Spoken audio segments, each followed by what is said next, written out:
ವೀಕ್ಷಕರೇ ನಮಸ್ಕಾರಗಳು. ಆರ್ಸಿಬಿ ತಂಡದ ಪ್ರಮುಖ ಮಾಜಿ ಬೌಲರ್ ಆಗಿದ್ದ ಮೊಹಮ್ಮದ್ ಸಿರಾಜ್ ಅವರು ಇಂದು ಬೆಳಗ್ಗೆ ಸುದ್ದಿಗೋಷ್ಠಿಯಲ್ಲಿ ಸ್ಫೋಟಕ ಹೇಳಿಕೆ ಕೊಟ್ಟಿದ್ದಾರೆ. ಹೌದು ವೀಕ್ಷಕರೇ, ಇಂದು ಆರ್ಸಿಬಿ ತಂಡದ ಬಗ್ಗೆ ಪ್ರಮುಖ ಮಾಹಿತಿಗಳನ್ನು ಕೂಡ ಹಂಚಿಕೊಂಡಿದ್ದಾರೆ.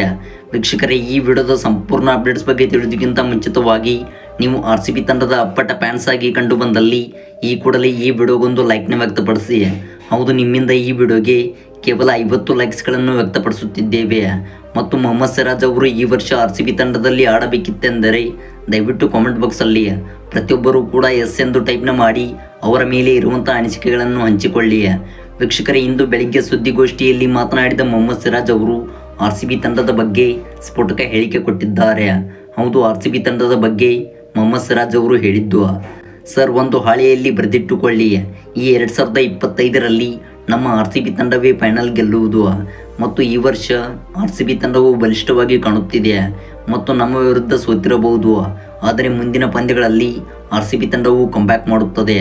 ಹೌದು, ಈ ತಂಡದಲ್ಲಿ ನಾನು ಸತತವಾಗಿ 7 ವರ್ಷಗಳ ಕಾಲ ಆಡಿದ್ದೇನೆ ಮತ್ತು ಈ ಒಂದು ತಂಡವನ್ನು ನಾನು ಎಂದಿಗೂ ಕೂಡ ಮರೆಯುವುದಿಲ್ಲ.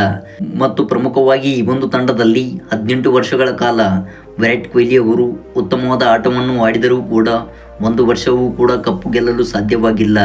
ಆದರೆ ಈ ವರ್ಷ 2025ರಲ್ಲಿ ಖಚಿತವಾಗಿ ಆರ್ಸಿಬಿ ತಂಡವೇ ಗೆಲ್ಲುವುದು ಎಂದು ಮೊಹಮ್ಮದ್ ಸಿರಾಜ್ ಅವರು ಸ್ಫೋಟಕ ಹೇಳಿಕೆ ಕೊಟ್ಟರು. ವೀಕ್ಷಕರೇ, ನೋಡಿದಿರಲ್ಲ, ಮೊಹಮ್ಮದ್ ಸಿರಾಜ್ ಅವರು ಇಂದು ಬೆಳಗ್ಗೆ ಸುದ್ದಿಗೋಷ್ಠಿಯಲ್ಲಿ ಆರ್ಸಿಬಿ ತಂಡದ ಬಗ್ಗೆ ಹಂಚಿಕೊಂಡಿದ್ದು. ಇದರ ಬಗ್ಗೆ ನಿಮ್ಮ ಅನಿಸಿಕೆಗಳನ್ನು ದಯವಿಟ್ಟು ಕಾಮೆಂಟ್ ಬಾಕ್ಸಲ್ಲಿ ಕಮೆಂಟ್ ಮಾಡಿ ತಿಳಿಸಿ. Thanks for watching.